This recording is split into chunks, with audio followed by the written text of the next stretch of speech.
వెట్రివేల మురుగనక్కి అరోహర. ఇప్పుడు మీరు చూస్తున్నారు అప్పడాల ముద్ద అన్నమాట. అప్పడాల ముద్ద అంటే మన తెలుగు వారికి చాలా అంటే చాలా ప్రాణం కదండి. అయితే ఏంటంటేను గతంలో నేను అప్పడాలు తయారు చేశాను అనుకోండి, కాదని నన్ను. అయితే ఏంటంటే మెడ్రాసులో మా వాళ్ళు ఏం చేశారంటే వాళ్ళు వైజాగ్ పని మీద వెళ్ళి వైజాగ్లో పని ముగించుకుని ఇప్పుడు తిరిగి మెడ్రాసుకు తిరుగు ప్రయాణంలో ఉన్నారనమాట. వాళ్ళు ఏం చేశారంటే వెడుతూ రాజమండ్రి వస్తున్నాం కనుక మాకు ఎలాగైనా సరే అప్పడాల ముద్ద తయారు చేసి మాకు ఇమ్మని చెప్పి వాళ్ళు నాకు ఈ పని అప్పచెప్పారు. వెంటనే మా వాళ్ళకి అక్కడ ఈ విధానం తెలియదు కనుక వెంటనే నేను తయారు చేశానన్నమాట అప్పడాల ముద్ద. అందుకేం చేశారంటే వెంటనే ఈ సామాన్లని సిద్ధపరుచుకుని మిల్లుకు పరిగెట్టా. ఎలాగా 1 కేజీ పెసరపప్పు, ఈ మాత్రం చాయ్ మినప్పప్పు. కేజీ పెసరపప్పుకి ఈ మాత్రం చాయ్ మినప్పప్పు, అంటే అప్పడాలు జిగురు రావడం కోసం ఈ మాత్రం చాయ్ మినప్పప్పు, కేజీ పెసరపప్పుకి సీమ మిరపకాయలు, ఇది అప్పడాల మిర్చి అనమాట.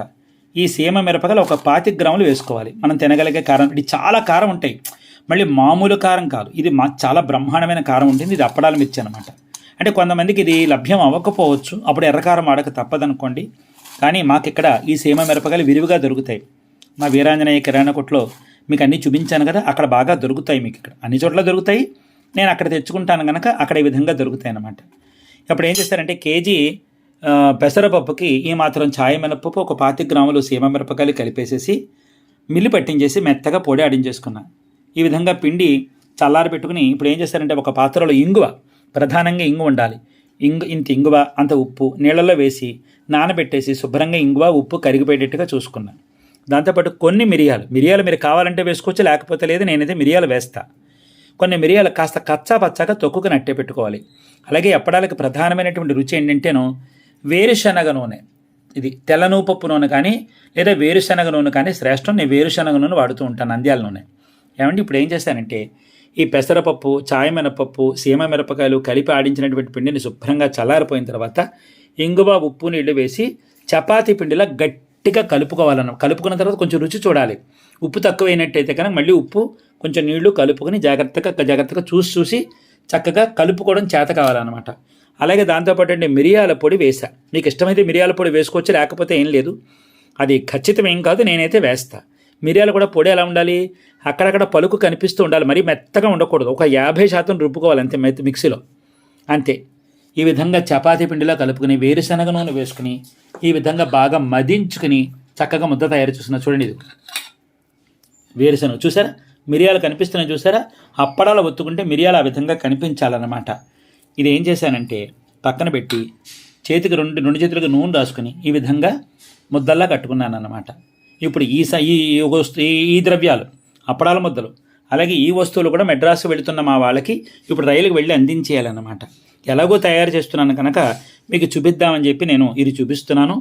ఇది నిజంగా అన్నంలో వేడివేడి అన్నంలో కానీ చెద్దన్నంలో కానీ చేతి నిండా ఆ మాత్రం నూనె వేసుకుని ఈ ముద్దలోంచి ఇంత ముద్ద తీసుకుని అన్నంలో నంజుకు తింటుంటే ఉంటుందండి.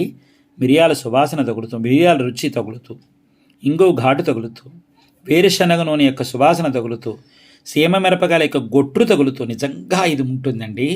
బ్రహ్మాండం అంటే బ్రహ్మాండం. అదే అప్పడాలు మనం ఒత్తుకోవాలనుకోండి, ఒకరోజు రాత్రి ఈ విధంగా ముద్దను అట్టే పెట్టుకుని మర్నాడు రోట్లో వేసుకుని దంచుకుని మెత్తబడిన తర్వాత శుభ్రంగా వాటిని మనం అప్పడాల కర్ర మీద శుభ్రంగా ఒత్తేసుకోవాలి. అప్పడాల పీటతో మనం ఒత్తేసుకోవాలన్నమాట. ఒత్తేసుకుని ఎండలో పెట్టేసుకుని శుభ్రంగా ఆరిపోయిన తర్వాత డబ్బాలకు ఎత్తి పెట్టేసుకుని కుంపడ మీద కానీ పొయ్యి మీద కానీ వెనక ముందు చక్కగా కాల్చుకుని మాడిపోకుండా వేరుశనగ నూనె లేదు ఆ మాత్రం అప్పడాల మీద వెనక ముందు కొంచెం అలా రాసేసి అలా విరిచి తింటుంటే నిజంగా గొట్టు తగిలి ఉంటుందండి. అయ్య బాబోయ్, ఎంత బ్రహ్మాండంగా ఉంటుందో చెప్పలేను. చాలా బ్రహ్మాండంగా ఉంటుంది. ఒకప్పుడు మన ఇళ్లలో పెళ్ళిళ్ళు పేరెంటాలు జరుగుతుంటే అప్పడాలు ఒడియాలు ఒక్క నలుపు నలిపేసి విస్తరలో వేసేసేవారు. ఎంత కళగా ఉండేదండి. ఆ రోజులే బాగున్నాయి బ్రహ్మాండంగాను. ఏదైనా చెప్పండి మనలో మన మాట, కానీ మీకు ఒట్టిదేనా నిజం. ఇదిగో ఈ కంచం సాక్షి. ఒకప్పుడు మన ఇళ్లలో పెళ్ళిళ్ళు కానీ పేరెంటాలు కానీ జరుగుతున్నప్పుడు అప్పడాలు ఒడియాలు శుభ్రంగా ఒక్క నలుపు నలిపేసి విస్తరలో వేస్తుంటే నిజంగా ఎంత బ్రహ్మాండంగా ఉంటుందండి ఆ విస్తర. ఏదేమైనా చెప్పండి, కానీ మన ఇళ్లలో మనం తయారు చేసుకున్న వస్తువుల యొక్క సాటి రావడం అంటే చాలా కష్టం అండి, ఎక్కడా దొరకదు, తెలిసిందా. అయితే ఇళ్లలో తయారు చేసుకోవడం అందరికీ సౌలభ్యంగా ఉండకపోవచ్చేమో, కానీ ఏమాత్రం అవకాశం ఉన్నా ఇంటి రుచులే. ఏమాత్రం అవకాశం ఉన్నా తయారు చేసుకోవడానికి మాత్రం గట్టి ప్రయత్నం చేయండి. ఇదేం అబ్బురం ఏం కాదు, తెలిసిందా, బ్రహ్మ విద్య అంతకన్నా కాదు. చక్కగా ఈ సామాన్లు అన్నీ ఉన్నాయంటే తయారు చేసుకుని శుభ్రంగా కడుపారా నోటి నిండా తినేస్తాం అన్నమాట. దంతసిరిగా తినేయాలి. ఇంకో ఎంత తిన్నా శుభ్రంగా దంతసిరిగా తినేయాలి. ఈ పట్టు మీరు ఈ విధంగా అప్పడాల మొత్తం తయారు చేసుకుని చెప్పండి. అయ్యి బాబు ఈ రుచి ఏమిటి, ఇంత బ్రహ్మాండంగా ఉంది ఏమిటండోయ్, ఇంత బ్రహ్మాండంగా ఉంది, ఇది తింటుంటే ఇంకా పక్కన ఇంకా కూర నారా కూడా ఏమక్కలేదు, అంత పప్పు వేసి తినేయచ్చు, లేదా అంత నూనె పొట్టేసి నంజుకు తినేయచ్చు, అంత బ్రహ్మాండంగానూ ఉందండోయ్, ఇంకా పట్టండి పట్టండి పట్టండి అంటూ ఉంటాం అనమాట. అది ఈ పట్టు మీరు ఈ విధంగా తయారు చేసుకుని మీరు రుచి చూసి మీ చక్కని అనుభూతి నాకు చెప్పండి. నేను చాలా చాలా సంతోషిస్తానండి. ఇవాళ నేను తయారు చేసినటువంటి ఈ అప్పడాల ముద్ద యొక్క తయారీ విధానం మీకు నచ్చినట్టయితే లైక్ చేయండి, షేర్ చేయండి, సబ్స్క్రైబ్ చేయండి, పక్కనున్న గంట బెల్ల కొట్టండి. మళ్ళీ మరొక మంచి సాంప్రదాయబద్ధమైనటువంటి వంటకంతో మీ ముందుకు వచ్చి కలుస్తానండి.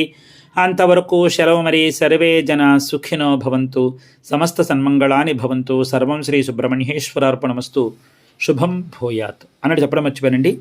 ఇదే అప్పడాల ముద్ద యొక్క తయారీ విధానాన్ని గతంలో నేను తయారు చేసి చూపించాను. ఒకసారి ప్లేలిస్ట్ చూడండి, అందులో మీకు అప్పడాల ముద్ద యొక్క తయారీ విధానం మీకు కనిపిస్తుంది. సరేనా? ఉంటానండి మరి.